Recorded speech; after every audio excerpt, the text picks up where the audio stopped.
امیدوارم اولا که اپای شما خواهر شما بود در تاجیکستان در مشکلی یعنی بیمار بود.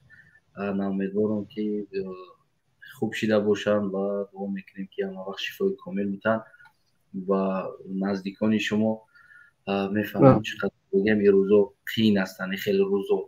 انا برادر بهادر امروزه بحثی ما امیدوارم که گوش کردین. به هر حال که گپا یک کمی دیگر بار توغری‌تر فهموندن در کوشش میکنم. بحثی ما همین است که یعنی چی مجبور میکنه جوانای ما روسیه میآیند، شاید حواس اپل کرده میآیند، خودشون مهاجر میکنن، مردی کار میکنن، شاید از ابلوا میگریزن، شاید زندگی را مجبور میکنه. یعنی ما سبب همه را گفتیم که میخوایم فهمیم که چی مجبور میکنه همین جوانها امروز بگیم که مردی کاری میآیند و این عادت میشوه آینده. وقتی که این چیز عادت شد یعنی این چیز برآورده نمیشوه. میگم که من صدها مثال آورده هستم که انسان‌هایی هستند زندگیش خوب است نه که باز هم همون میکشد خیلی کارش عادت ده. یعنی بحث ما سر همین مسئله فکر نظر شما در چی است برادر؟ یعنی 18 ساله بچه را آیا زندگی در سر این هست که مردی کاری میاد؟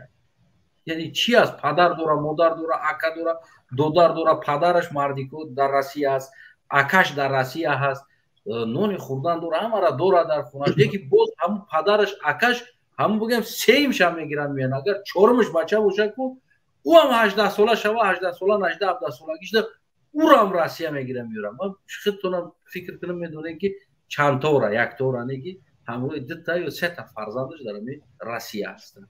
یعنی آوردگی است ده فرزند، پدر فرزندی چه با همون بگیم عذاب کشیده آوردگی. این فکر نظر شما نمیتونه که همون یک پدر قطعی یک اکا کار کنه یا که یک پدر در روسیه کار کنه و بسیار زندگی وش بگذره. برای چی همه مردکا همین اویلو ده کدامش پرسی زندگی وزمین است. سه اکا و دودر قطعی پدرشون 4 نفر، باباشون قطعی 5 نفر مردکا در همونجان. پسلی گودکش آوردگی هستن با ششم شب میپرسی میگوی که چی با اومد؟ میگه زندگی وزمین است. او میگه اون شو برا نخواد نمی 6 نفر در روسیه زندگی تر خوب کردن نتونستن یک تر. تو چی با اومدی میره؟ ما همین سوالو ما رقم میته همین چیزو خیلی مایلی میفهمم. بعضی هستن واقعا سردار اویل هستن، وقت ندارن، زندگی در کلاش است، پدر ندارن.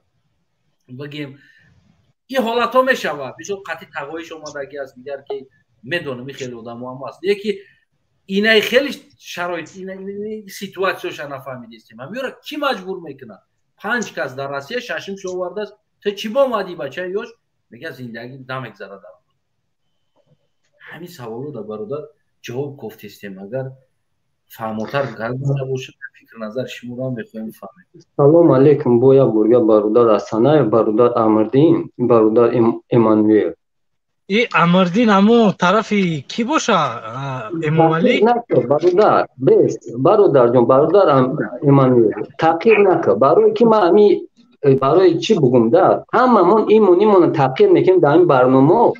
یاد سه نومرد نوخلافی که این برای ملت ما، برای این ملت ما تغییر میکنه و ما توجیکار در روسیه فعال میکنیم، به مدون میکنیم. ما همه عذاب روسیه را توقف میکنیم. با حدودی مینوت ما گپ زنیم. بس اوزیا کجون یا مینوت ما اول نه گپ. هر برنامه خود گام میزنیم مردم آقامتمون ما یاد دقیقه گپ زنیم میگیم. گپوی کوتاه با معنی بگو. مایلی بس برادر جون یا مینوت یا گپ ما بزنیم بعد گپ زن. مایلی چی گپ میزنی؟ بس هر برنامه یا گپ میگی بار که تو آخر برنامه نمیمون مرا. خیر بفرما. من همین چیزا گفتنیم اکا جون. اکا یک مینوت ما همین گپ گفتنیم کو.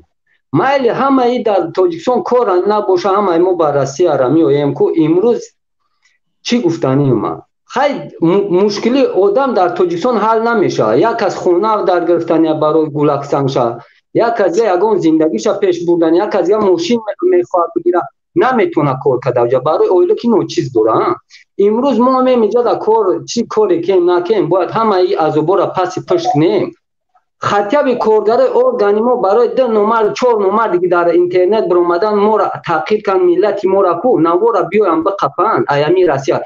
نواشون فرستادگیان در همین اینترنت صورتاشون هست نمره تلفن هست هرچند که نمره تلفنشون کشتگی باشن این همون آدما را بیان اگر کام همون نوارت گوش نکه باشه برای این ملت توجیه گفتگی همه ملت توجیه که تحقیق کرده این ما اگر یگان ذره ما یگان مایده کارگرای ارگان یگان برادران همی اوانگر دیگرش اگر تحقیق که باشون که همه ما بخشش میپرسیم همه ما باید متحد باشه بعضی نام نامردایی که میخوان قطعی قرغزو هم بشون ملت ما را اوج پای ملک نکو باید نوار اوج بقپا نهیجه ببنن آدمی که اگر برای اگراژت کرد یک کس ما توجکو را فلان میکنیم همش هم میکشیم اینجا دکو این مینمی این اوگالوم دیلا باید این مینا برای همون اوگالوم دیلا هوی کنن توجکو در اسیان اکتوان میگه کو این مینا اوگالوم دیلا هوی کنن بیان همون نامردو را بقپا نهیجه ببنن ایزت همون نبودیم چی کنه تا نامردایی که این مینا برای ملت ما گپوی وایرون میگن ایوان نمیخواد همه ما را تحقیق کرده این نامردو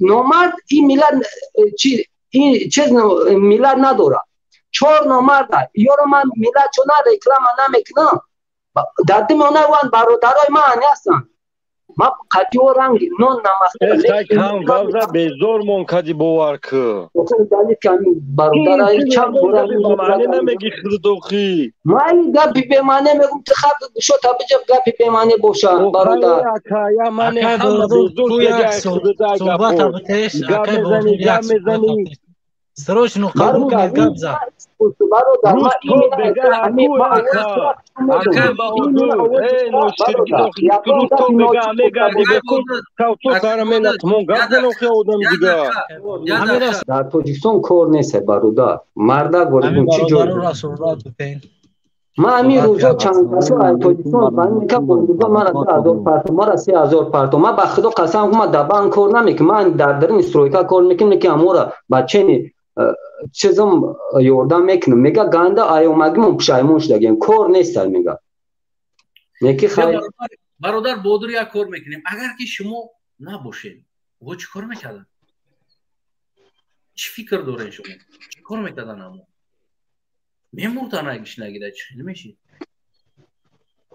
فکر نظر شما چی است برادر فکر نظر من میگه که اگر نم زهودو نمی امید قزمینوی کلانی که در همه جا اوج گرفتن سمزخوت کنکو فروختن زمینوی اویره خونه دوده اگر همه زمینوی اویره چی نمیکن چند قزمین آدمای در کلخوز کار میکن تو در کلخوز کار میکن اما زندگیشان میافت که همه زمینوی را گرفتن به خود رفتون کن برادر بودر ببین ده وقتی که ما رفته استیم یعنی که ما تلاش نکرده استیم ما اگر همون قشلوق دا بیستیم ببرویم بگیم که زمینوی ما هم خلاص ما مردم میتین کنیم در همون قشلوق مون کی چی تمو زمینو ایمای ما میکاریم میره میکنیم وقتی که همه مرد رفت ای قشلوق زمینم به صحیح یعنی اون میگه کی ایما هست میگیرش مولی ترا و تو سپراتیویلت نمیکنی میره میگوی مایلی ایتاس ما میرم وای دیگه جو میو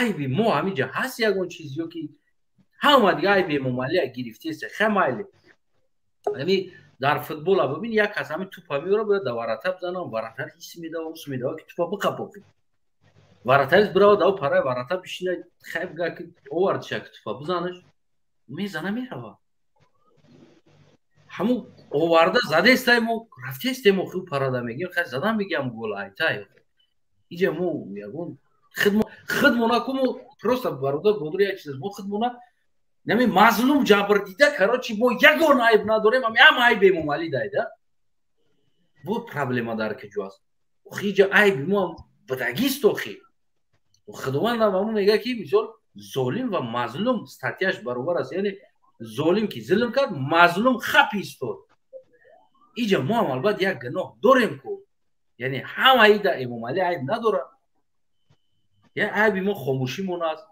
عیب ما سستی مون است عیب ما وطن پرتوفته رفتن مون است ما هم یگون عیب خودمون باید با کلا بگیریم کو عیب خودمون برای که خواب میکنیم برای که کاری که اومده دنمو رئیس محله ماشی رئیس زمینو ماشید کو زمین آیا و لبش فروخته سه میگیم خواب کنیم که آدم داره در فلان جو خراب میکنیم ایش یاشا میفروشن با دیگر جاشا میفروشن تا اساس همه تاجیکان میفروشن میگریزن میرن ای بخدمونه ای بخدمون. خب برادر انا